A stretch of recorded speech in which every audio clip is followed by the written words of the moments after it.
अब यो वास्तवमा एक हिसाबले भन्दाखेरि प्रधानमन्त्रीको यो कदम अलिअलि गाईगुई हल्ला पहिले पनि सुन्नमा आएको थियो र मलाई के लाग्थ्यो भने कि जुन खालको उनको आन्तरिक पार्टीभित्रको द्वन्द्व बढ्दै गइरहेको थियो र ओली उहाँको स्वभावलाई हेर्दाखेरि उहाँ अन्तिम एउटा हदसम्म क्लाइमेक्समा चाहिँ यो हाउसलाई नै डिजर्भ गरेर व्यवस्थालाई नै दाउमा राखेर पनि अगाडि बढ्न सक्नुहुन्छ भन्नेसम्मको अनुमान चाहिँ कहिलेकाहीँ मेरो पनि मनमा आउने गरे हो र मैले प्रतिक्रिया दिँदाखेरि पनि प्रधानमन्त्री ओलीबाट यो हदसम्म हुनसक्छ भन्ने खालको कहिलेकाहीँ मैले प्रतिक्रियाहरू दिन्थेँ।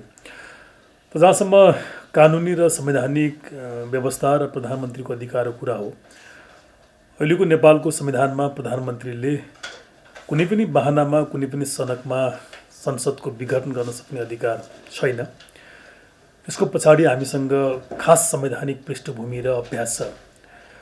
खास गरी 47 सालको संविधानमा प्रधानमन्त्रीलाई हामीले उसले चाहेको बेलामा संसदको विघटन गर्न सक्ने जुन अधिकार दियौँ, त्यो अधिकारको 4 पटकसम्म त्यहाँ दुरुपयोग भयो र त्यसले मुलुकमा एक प्रकारको राजनीतिक अस्थिरता ल्यायो र संविधानले परिकल्पना गरेको, संविधानले प्रमिस गरेको गोललाई प्राप्त गर्न त्यति बेला सकिएन।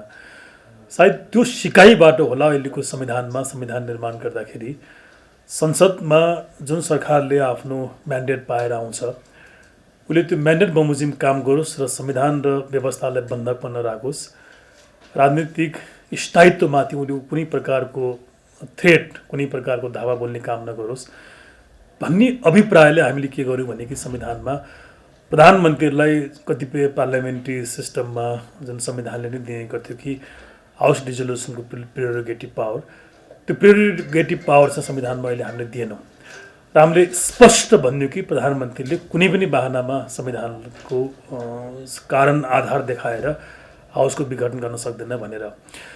त्यो हिसाबले हेर्दाखेरि अहिलेको प्रधानमन्त्रीलाई यो संविधानमा हाउस डिजल्भ गर्ने कुनै पनि अधिकार छैन। अब एउटा प्रावधानको बारेमा सायद प्रधानमन्त्रीलाई एउटा मिसअन्डरस्ट्यान्डिङ वा मिसगाइड भएको हुनसक्छ। त्यो अहिलेको संविधानको धारा 85 यहाँले हेर्नु हो भने यो अगावै विघटन भएको अवस्थामा बाहेक प्रतिनिधि सभाको कार्यकाल 5 वर्षको हुने भन्ने छ। अनि एक थरीले अगावै विघटन भनेपछि विघटन हुन सक्दो रहेछ नि भन्ने छ। तर त्यहाँ फरक छ। अगावै विघटन भएको भन्नु र विघटन गराएको भन्ने कुरा चाहिँ फरक कुरा हो। त्यो अगावै विघटन भन्ने धारा 85 मा किन उल्लेख गरियो भने अहिलेको संविधानमा केवल एक अवस्थामा संसदको विघटन हुन्छ। त्यो एक अवस्थालाई इङ्गित गर्नको लागि धारा 85 मा अगावै विघटन भएको अवस्थामा बाहेक भन्ने शब्द प्रयोग भयो। त्यो एक अवस्था भनेको अहिलेको नेपालको संविधान यहाँले हेर्नु भने त्यहाँ 4 प्रकारका प्रधानमन्त्री वा 4 प्रकारका सरकारको व्यवस्था गरिएको छ।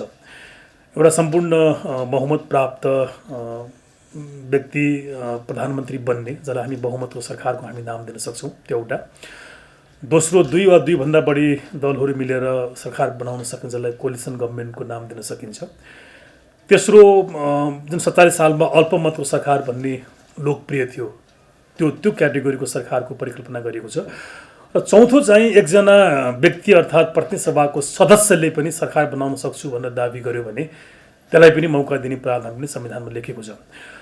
अनि यी सरकारका प्रकारहरूमध्ये बहुमत प्राप्त सरकारले कुनै कारणले अविश्वासको मत प्राप्त गर्यो र अविश्वासको मतबाट बहुमत प्राप्त सरकार ढल्ने भइसकेपछि संविधानले परिकल्पना गरेका अन्य वैकल्पिक सरकारको गठनको लागि त्यहाँ प्रयास गर्नुपर्ने हुन्छ राष्ट्रपतिले।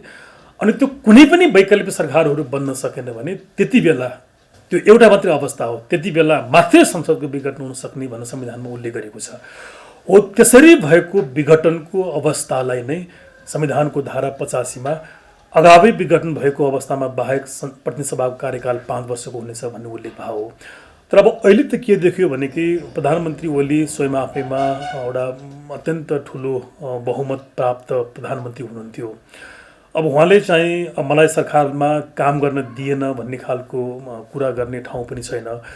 प्रतिपक्षले मलाई असहयोग गर्यो भन्ने पनि छैन। अझ त्यति मात्र नभएर यो मुलुकमा भएका 7वटै प्रदेशको यहाँले सरकार हेर्नु हो भने प्रदेश नम्बर 2 लाई छोडेर बाँकी सबै प्रदेशहरूमा लगभग उहाँकै विचारधाराको सरकार छ भन्दा यति कम्फर्टेबली उहाँले मेजोरिटी ओन गरेर मेजोरिटीमा बसेको प्रधानमन्त्रीले कुनै बहाना गर्न सक्ने ठाउँ पनि थिएन। यो हिसाबले गर्दाखेरि मलाई लाग्छ यो कदम अत्यन्त नजायज छ र म यसलाई यहाँले मैले भन्दाखेरि यो संविधानमाथिको एक प्रकारको कु हो, यो कन्स्टिट्युसनल कु हो प्रधानमन्त्रीको पार्टमा गरेको। अब यसले भोलि जुन खालको अस्थिरता, जुन खालको क्षति मुलुकको संविधान र व्यवस्थामा निम्ताउनेछ त्यसको जिम्मा उहाँले लिनुपर्नेछ। अब दोस्रो कुरा, प्रधानमन्त्रीले सिफारिस गरिसकेपछि राष्ट्रपतिसँग दुईटा विकल्प रहन्छ। एउटा, राष्ट्रपतिले प्रधानमन्त्रीको प्रस्तावलाई रोक्ने, केही समयसम्म होल्ड गर्ने। यो वास्तवमा मैले पहिलेदेखि नै 47 सालको संविधानदेखि नै यो थेसिसमा आफ्नो आर्गुमेन्ट गर्दै आएको मान्छे हुँ। Head of the state nominal छ भने पनि उसलाई संविधानको संरक्षक मान्ने भएको कारणले गर्दा संविधानको विरुद्धमा यदि सरकारले कुनै सिफारिस गर्यो, कुनै काम गर्न थाल्यो भने त्यसलाई रोक्ने सम्पूर्ण अधिकार हेड अफ द स्टेटलाई हुन्छ। त्यही भएर संविधानमा संविधानको संरक्षक भनेको हो, त्यो पालक भनेको आफूले पालना गर्ने हो र संरक्षक भनेको अरूलाई संरक्षण गराउने हो। र यस्तो अभ्यास हामीले संविधानमा पहिले पनि गरेको छौँ। 47 सालकै संविधान यहाँले हेर्नु भने त्यति बेला राजा हेड अफ द स्टेट थिए र मलाई सम्झना छ नागरिकता सम्बन्धी विधेयक अर्थ विधेयकको रूपमा पेश गर्न खोजिएको थियो, जुन राष्ट्रको अहितमा थियो। त्यो विधेयक राजा वीरेन्द्रले त्यो विधेयकलाई उनले रोके र रोकेनन् मात्र कि उनले सर्वोच्च अदालतबाट राय पनि उनले मागे र आफ्नो हेड अफ द स्टेटको संविधानलाई संरक्षण गर्ने दायित्व उनले त्यति बेला पुरा गरे। पछि यो नयाँ व्यवस्था आइसकेपछि रामवरण यादव राष्ट्रपति भएको बेलामा अहिलेकै प्रचण्डले रूपमाङ्गत कटुवाललाई उनले अपदस्थ गरेर अर्को व्यक्तिलाई प्रधान सेनापति नियुक्ति गर्दा त्यो प्रक्रियामा पनि राष्ट्रपति रामवरणले असहयोग गरे, जसलाई म अहिले पनि संवैधानिक मान्छु म, किनभने संविधान र देशको विरुद्धमा हुने काममा हेड अफ द स्टेटले आफ्नो भूमिका निर्वाह गर्न सक्छ। त्यसलाई उसको एक्स्ट्रा कन्स्टिट्युसनल एक्सर्साइज भनेर नाम दिन सकिँदैन। यी हामीसँग नजिर पनि भएको र अहिलेको संविधानको लिखित प्रावधानले पनि राष्ट्रपतिलाई संविधानको संरक्षक भाव हुनाले उहाँसँग अहिले दुईटा विकल्प छ। एउटा, प्रधानमन्त्रीको सिफारिसलाई अक्षरशः पालना गरेर त्यसलाई सदर गर्ने र 6 महिनाभित्र नयाँ निर्वाचनको मिति तोक्ने। अर्को विकल्प भनेको तिमीले गरेको काम कति संविधानसँग मिलेन कि म यो बारेमा एकपल्ट बुझ्छु, परामर्श गर्छु भनेर उसलाई रोक्ने। अब यो दुईटा विकल्पमध्ये उहाँ कुन विकल्पमा जानुहुन्छ त्यो हेर्न बाँकी छ। अब तेस्रो कुरा, स्वाभाविक रूपमा यो जम्मै काम क्रियाकलाप र यी निर्णयहरू भोलि अदालतमा च्यालेन्ज हुनेछ। अब त्यो अदालतको पार्टमा म अहिले भन्दैन। अदालतले त्यो बेला कुन हदसम्म निष्पक्ष र स्वतन्त्र भएर काम गर्न सक्छ त्यो उसले जान्ने कुरा हो। तर अब समग्रमा भन्दाखेरि आजको इभेन्ट कतिपय राजनीति संविधानमा हामी लेख्ने पढ्ने मान्छेको लागि कता कता कर्नरमा ओलिल्ली गर्न सक्छन् भन्ने एउटा आभास भएको भए तापनि कानुनी र संवैधानिक रूपमा यो म दुर्भाग्यपूर्ण कदम मान्छु। यो नेपालको संविधान र नेपालको अहिलेको व्यवस्थामाथिको यो कु हो। र यो कुरा म अर्को पनि यहाँ थप्न के चाहन्छु भने कि कतिपय देश चाहने राष्ट्रवादी मान्छेहरूलाई प्रधानमन्त्रीले हाउस डिजल्भ गरे। अब यो देशमा एउटा फेरि मुलुकलाई चाहिने शासन आउनेछ, जस्तो राजा फेरि आउँछन्, यस्तो खालको प्रतिक्रिया भएको छ। तर मलाई यहाँले सोध्नुहुन्छ भने मलाई मेरो ब्रह्मले के भन्छ भने सबै घटनाहरू त्यसको लागि गराइएको होइन। ओलीले जानेर गरे नजानेर गरे, उनी प्रयोग भए वा के भए त्यो भविष्यले भोलि बताउला।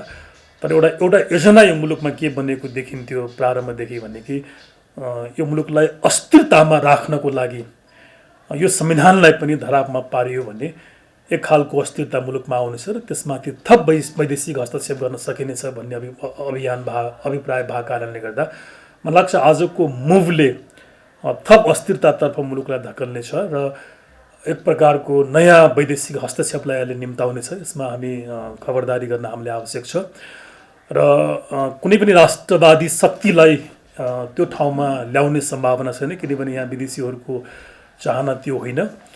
अरू योभन्दा बढी असंवैधानिक कदमहरू अवलम्बन गरेर मुलुकलाई अस्थिरतामा राख्ने हो। र सँगसँगै अन्तिममा म भन्न चाहन्छु र यो आजको परिवेश आउनुमा अहिलेको नेपालको संसद पनि सम्पूर्ण रूपमा जिम्मेवार छ। र मैले जति बेला यो चालु अधिवेशनलाई प्रधानमन्त्री ओलीले अन्त्य गरेका थिए, राष्ट्रपतिलाई सिफारिस गरेर राष्ट्रपतिले अन्त्य गर्ने घोषणा गरिन् अध्यादेशकै प्रकरणमा, त्यो दिनदेखि मैले बारम्बार के बोल्दै आएको थिएँ भने कि प्रधानमन्त्री ओली जुनसुकै कदम चाल्नको लागि भोलि अगाडि बढ्न सक्ने भएको कारणले गर्दा सरकारलाई कार्यपालिकालाई सन्तुलनमा राख्नको लागि विशेष अधिवेशनको आह्वान हुनुपर्छ र संसद बस्नुपर्छ भन्ने मेरो मत थियो र धेरै यो आग्रह गरियो। तर दुर्भाग्य प्रतिपक्षीय दलले पनि यो कुरा सुनेर अरू सांसदले पनि सुनेन, नभए 1/4 सांसदहरूले आवेदन गरेर विशेष अधिवेशन बोलाएको भए आज त्यो अधिवेशनले थुप्रै कुरालाई चेक्टाउन सक्ने थियो। त्यसैले आजको यो घटनाको लागि नेपालका यी सबै प्रमुख दलहरू, प्रमुख नेताहरू र सिङ्गो संसद र प्रतिपक्ष पनि जिम्मेवार छ। यसबाट आउने भोलि जति पनि भयावह परिणाम यदि नआओस् त्यो हामी कल्पना नगरौँ। कुनै क्षति मुलुकले बिहोर्यो, संविधानले बिहोर्यो भने त्यसको जिम्मा अहिलेका यी नेताहरू र यी ठुला दलहरूले लिनुपर्छ। र म आजको कदमलाई एउटा संविधानको विद्यार्थीको हैसियतले चाहिँ म आपत्ति जनाउँछु र यो कदमप्रति म आफ्नो असहमति व्यक्त गर्दछु।